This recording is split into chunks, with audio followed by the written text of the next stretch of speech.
po ay tawagan po natin ang isa po sa mga pillars ng grade 8, kasaysayan ng daigdig, walang iba, ang nag-iisang Ma'am Villacote. Take it away, Ma'am. Good afternoon po. Yung discussion ko po about differentiated instruction, no? Bago ko siya sisimulan, gusto kong ibigay muna sa inyo yung isang thought na parang naisip ko na ito yung pinaka-the best na i-relate ko sa ating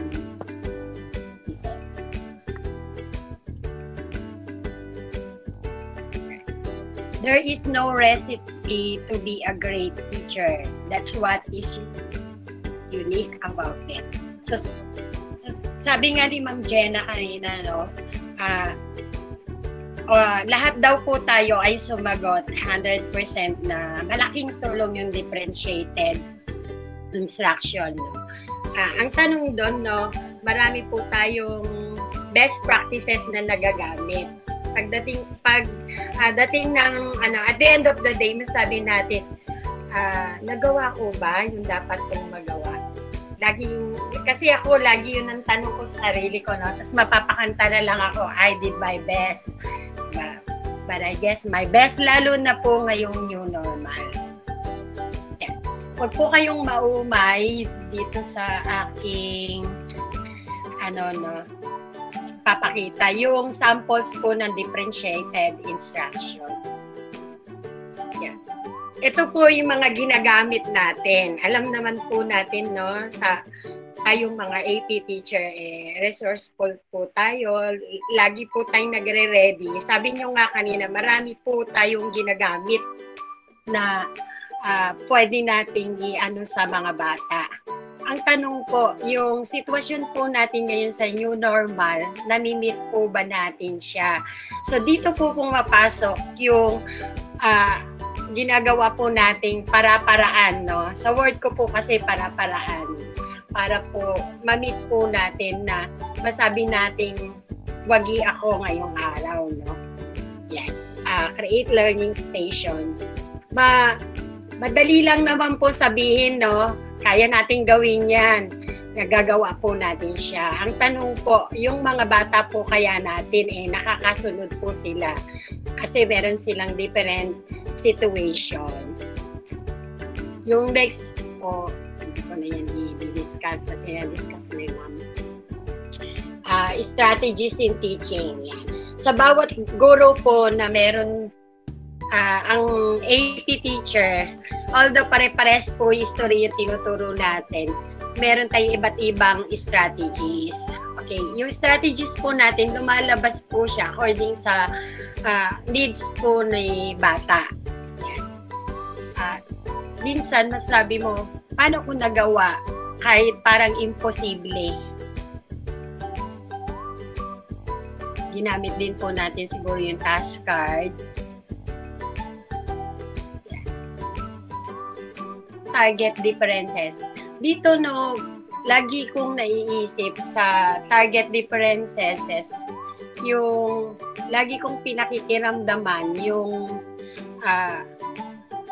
ng bata, no, yung damdamin niya, ay yung sitwasyon niya. Lagi kong nilalagay yung sarili ko kung paano ba ako makapag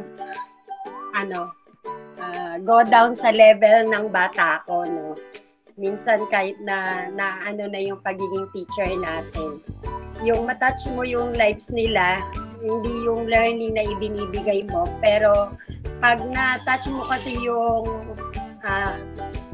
lives ng mga bata, at na din dun yung learning, kasi dun siya matututo kung ano yung nakikita niya sa concern na ibinibigay mo sa kanya.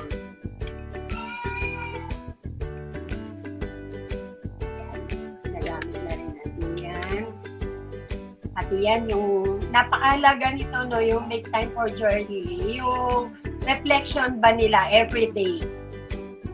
Tapos lalabas yung pagiging ng teacher kapag sa pag-reflection kasi dito mo nakikilala mismo yung bata mo.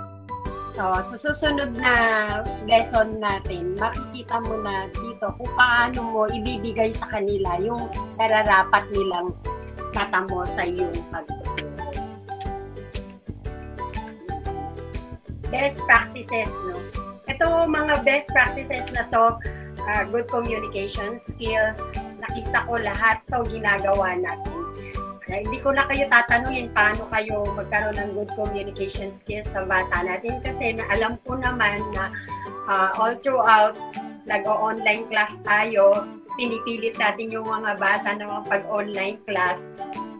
Iba pa yung sa GC, iba pa yung patawag natin sa school, sa SLC. Kaya masasabi ko na lahat yan nagiging best practices natin. Fairness, yon. Kahit na napaka-imposible, no? Naging fair tayo sa pagbibigay din sa kanila ng mga grades na nakita naman natin kung sino yung nag-effort, sino yung hindi. Na-check din natin yung kakayahan natin, paano natin ma-assess ang mga bata natin sa panahon na kailangan nila ng mas maraming attention po natin. Preparedness. Lagi naman po tayo kasi hindi natin pwedeng anuhin to no? Yung best practices sa 3. Kasi kapag hindi ka ready, dito mo makikita yung paano ka ba magsisimula o paano mo ba tapusin yung lesson kapag hindi ka ready. Okay. Tapos, preparedness din kung anong learner, what kind of learner na meron ka sa araw na ito at challenges sa'yo yun, no? Bigla kang na-challenge sa bata na to, kakaiba siya, yung mga ganun. Creativity, yan, yung mga pinakita ni Ma'am Jenna kanina, mapa-TikTok yan, slogan, makikita naman natin talaga na ang gagaling ng mga bata at dahil na rin sa ating effort na mas lalo silang gumaling. Yan, respect students. Ako, no, sa 7 years na nagtuturo ko, unang-unang tinuturo ko sa bata, respect is the highest law. Kasi lagi ko sinasabi sa kanila, huwag niyo akong mahalin, respetuhin niyo lang ako bilang teacher or kung ayaw niyo bilang teacher, kahit bilang ina, yan, para magiging harmonious yung ating relationship. Yan. Pagkatapos po ng mga ito, pwede ko na sigurong tanungin yung ating mga batikang teacher at saka yung mga bagong teacher sa kanilang mga naging experience gamit yung best nila dito sa mga samples of differentiated instruction na present ko po kayo.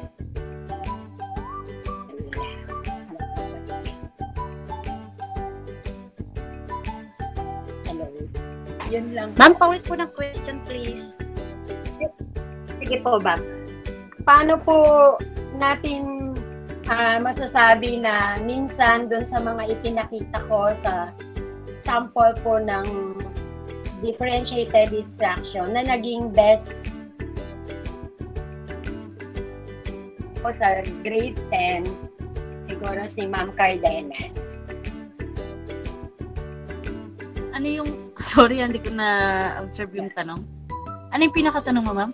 Yung ma'am, yung doon sa mga doon sa mga samples of differentiated instruction na i-present po tsaka sa best practices. Paano mo po naipakita yung best practices mo? Best practices, pagiging flexible. Kasi yung sa online na lang hindi na ako sa mainstream. Yung flexible ng time mo, kailangan ma-address mo yung issue nila, yung iba hindi mag-online. So, yung module, yung mga ganun. I think BI na rin po yun. Ano pa ba? Last quarter, may project ako na mamimili sila sa 3. Depende sa gusto nilang gawin. Depende sa kakayahan nila. And that is differentiated din sa akin. Yun, ganun ko ina-apply. Yung meron silang variety kung ano yung gusto nilang gawin. Para hindi sila mapilitang gawin yung bagay na hindi nila talaga skills.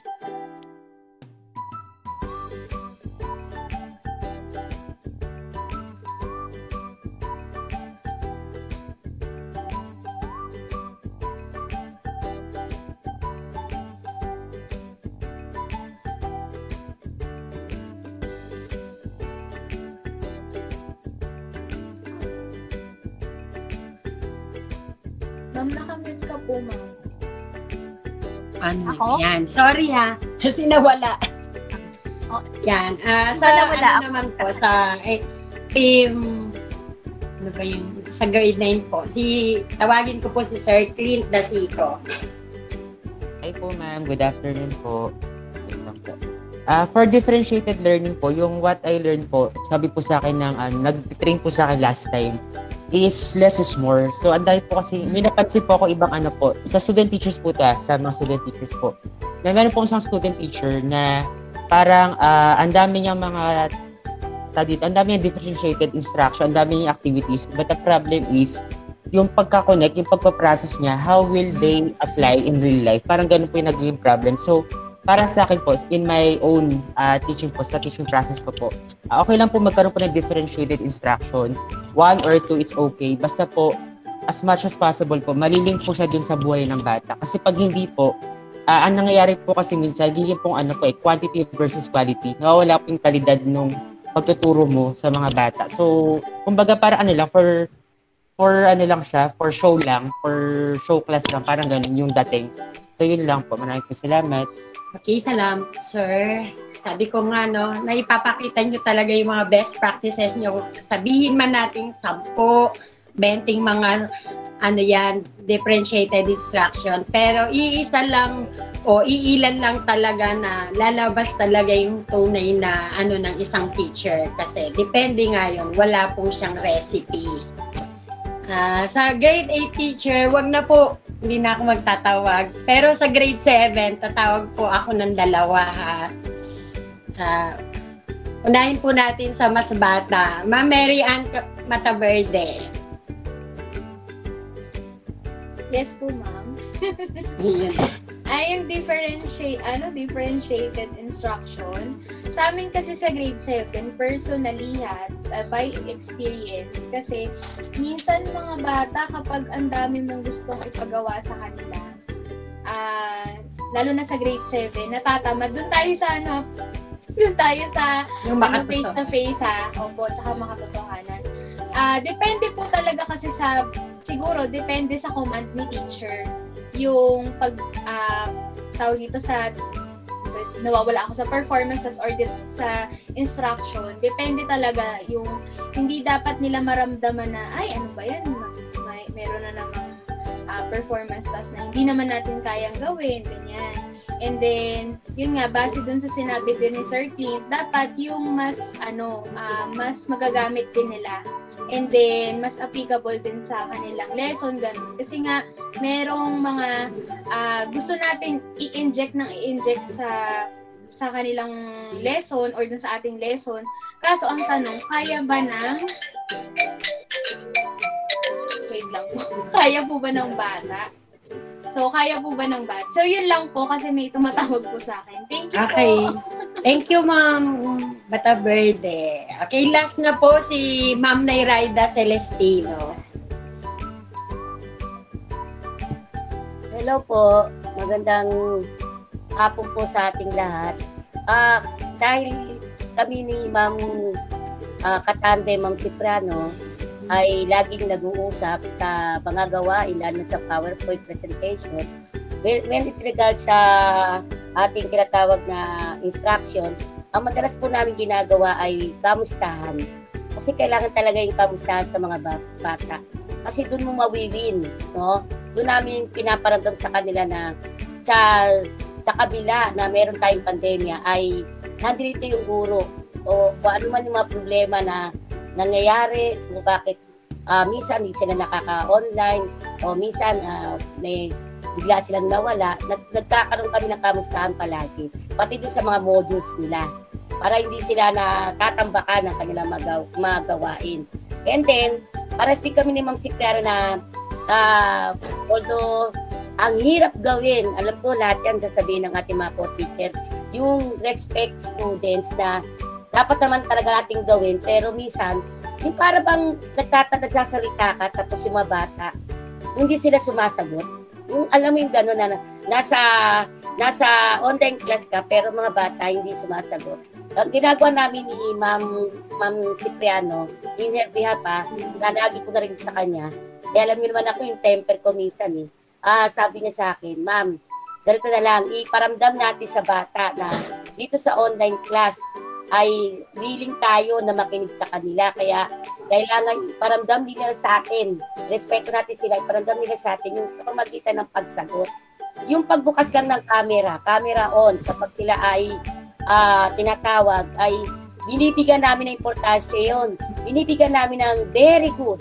No, lagi nang very good yung pagbukas pa lang, lalo na pag sumasagot. Tapos when it comes naman sa mga estudyanteng hindi sumasagot, hindi po namin sinusukuan ni Ma'am Cipriano yan. Kasi ang ginagawa namin, pinapalitan namin ng magaang na tanong yung mga sagot. Yon. Yung mga tanong po, pinagagaan namin para masagot nila yung mga tanong. Yun po yung nakikita namin, number 1 talaga yung iparamdam sa bata sa panahon ng pandemya. Tuloy ang edukasyon, kahit hirap, kulang sa load, no, kami, di ba, 1 hour lang yun. Patapos nung kamustahan sa asynchronous. Hindi lang nagtatapos sa online. Lagi yan sa GC, lagi kami nagkukonsulta. Nagkasabi, kamusta na kayo? May tanong pa ba kayo? Baka hindi pa sapat na sa online. At palagi namin, lagi kong natutuwa kay Ma'am Cipriano na lagi kaming kumukontak sa advisor and parents. Yun po, maraming pong salamat. Okay, maraming salamat po. Yun lang po mga ka-AP, no? Thank you po. Sana patuloy po tayong mag-shine sa buhay po ng mga bata. Keep safe po. Yun lang po. Next na po yung kay Sir Noel, yung setting assignments and agreements for the LAC session. Okay po, para po sa ating assignments and agreements, I will be the one to present na lang po. On March 1 po, we will have our LAC 4 or the Learning Action Cell series number 4. Ang magiging topic po nun ay ang TLP or the Teaching Learning Process, to be hosted by the grade 8 level teacher, and the resource speakers are the set from the grade 7.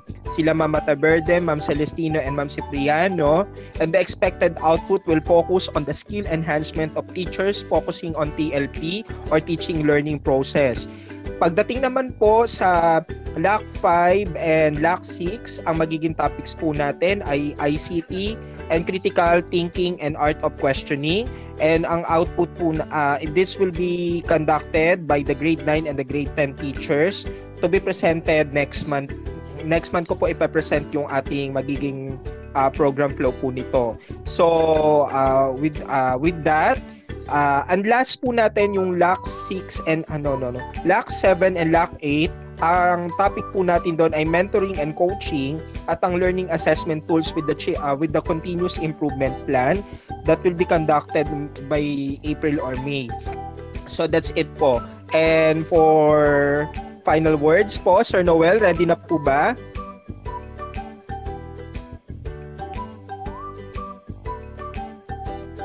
So habang ina-take ko rin po si Sir Noel, let me remind everyone po about the Google link na ipe-present po ni Ma'am Mataverde later on sa Google, sa ating GC para po sa ating evaluation.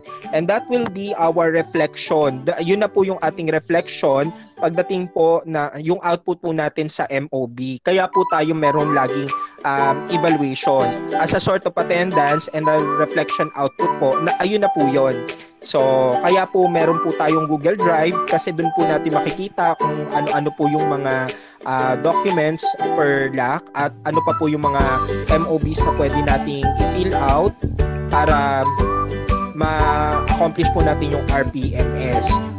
Also po, meron po tayong link sa GC, yung ano po natin, yung para po sa summative assessment. Doon naman po natin i-upload ang ating po mga summative assessment, whether that is individual or per grade level po. Ilagay po natin doon na naka-PDF format para po ito sa ating CRA number 4, which is assessment. Ayan po. So, yun lang po.